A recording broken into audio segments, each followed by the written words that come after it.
Alléluia, Alléluia, Alléluia, Alléluia,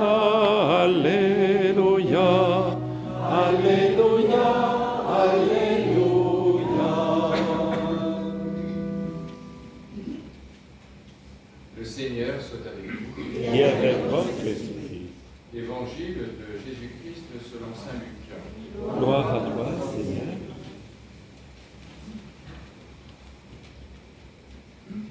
Chaque année, les parents de Jésus se rendaient à Jérusalem pour la fête de la Pâque. Quand il eut 12 ans, ils montèrent en pèlerinage suivant la coutume. À la fin de la fête, comme ils s'en retournaient, le jeune Jésus resta à Jérusalem à l'insu de ses parents. Pensant qu'il était dans le convoi des pèlerins, ils firent une journée de chemin avant de le chercher parmi leurs parents et connaissances. Ne le trouvant pas, ils retournèrent à Jérusalem en continuant à le chercher. C'est au bout de 3 jours qu'ils le trouvèrent dans le temple, assis au milieu des docteurs de la loi. Il les écoutait et leur posait des questions, et tous ceux qui l'entendaient s'extasiaient sur son intelligence et sur ses réponses. En le voyant, ses parents furent frappés d'étonnement, et sa mère lui dit : « Mon enfant, pourquoi nous as-tu fait cela ? Vois comme ton père et moi nous avons souffert en te cherchant. » Il leur dit : « Comment se fait-il que vous m'ayez cherché ? Ne saviez-vous pas qu'il me faut être chez mon père ? » Mais ils ne comprirent pas ce qu'il leur disait. Il descendit avec eux pour se rendre à Nazareth, et il leur était soumis. Sa mère gardait dans son cœur tous ces événements. Quant à Jésus, il grandissait en sagesse, en taille et en grâce, devant Dieu et devant les hommes. Acclamons la parole de Dieu. Louange à toi, Seigneur Jésus.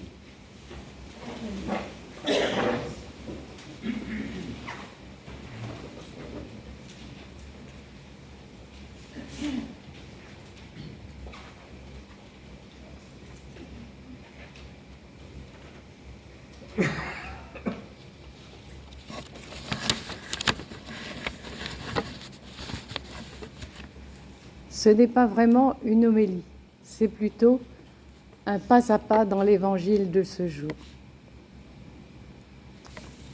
Aujourd'hui, ce dimanche est dédié à la Sainte Famille. Mais que savons-nous d'elle, de cette famille ? Très peu de choses en fait.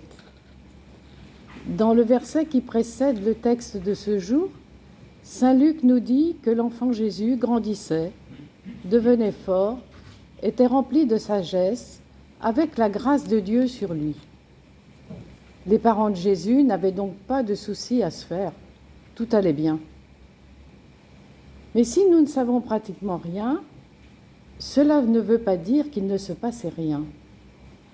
La vie ordinaire de cette famille nous dit que notre quotidien a du prix aux yeux de Dieu, qu'elle devient un lieu de rencontre avec lui, un lieu où il est possible de grandir, grandir dans son humanité, grandir dans sa foi. Et cette famille sans histoire, comme chaque année, se rend à Jérusalem pour accomplir le pèlerinage qui fait mémoire de la Pâque, passage de l'esclavage à la liberté vers une terre promise. Jésus a 12 ans. Il n'est plus tout à fait un enfant, mais pas encore un adulte. Et nous pouvons imaginer que ce pèlerinage est très suivi, qu'il attire une grande foule. Marie et Joseph retrouvent certainement des connaissances, échangent, profitent de ces moments de fête et de joie. Mais voilà que sur la route du retour, Jésus, sans prévenir ses parents, reste à Jérusalem. Durant la première journée, Marie et Joseph ne semblent pas trop s'inquiéter, pensant qu'il est en compagnie de leurs compagnons de marche. Mais ne le trouvant pas, ils retournent à Jérusalem. On peut imaginer leur angoisse. Y a-t-il de pire épreuve pour des parents que de ne pas savoir où se trouve son enfant? D'autant que c'est encore un enfant, il n'est pas encore un adulte. Il faut 3 jours de recherche pour qu'enfin il le retrouve dans le temple, au milieu des docteurs de la loi.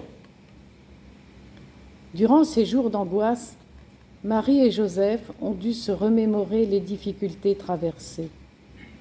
La naissance, loin de leur lieu de vie, dans des conditions précaires. La fuite en Égypte pour échapper à la fureur meurtrière d'Hérode.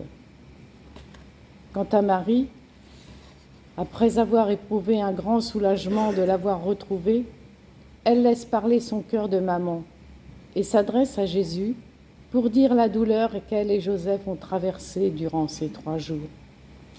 À ce moment-là, nous nous sentons très proches d'elle. C'est la réaction de tout parent aimant.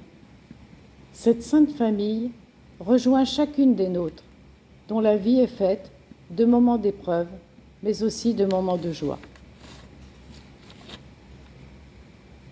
La réponse de Jésus n'est pas une justification, ni même une excuse pour la peine que sa disparition a provoquée.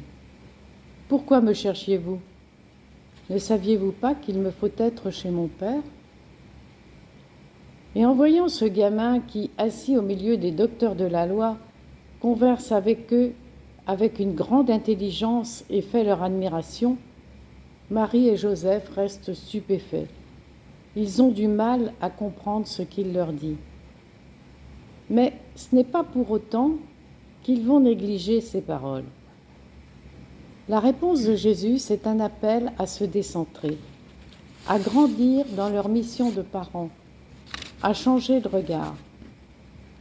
Tout comme nos ados nous obligent à changer de regard quand ils nous surprennent par une demande de baptême ou font le choix d'une démarche spirituelle inattendue.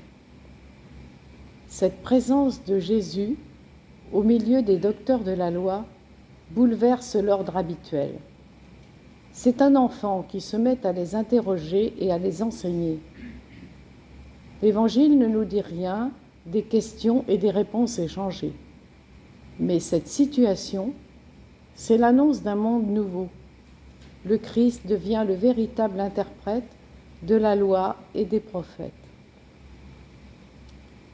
Après cette narration détaillée, saint Luc nous dit que la famille est repartie pour Nazareth. Jésus et sa famille vont reprendre la vie du quotidien, dans la discrétion et le fil des jours ordinaires.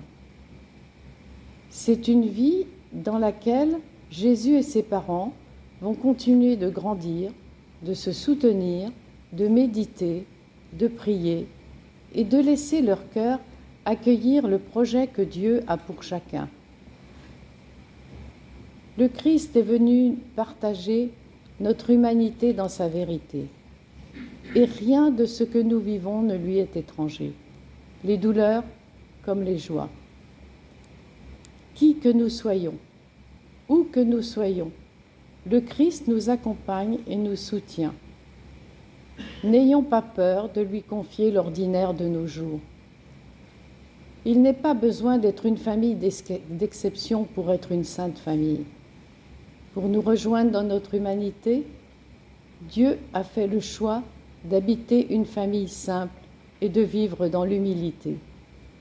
Alors, ne craignons pas de lui faire une place dans nos familles.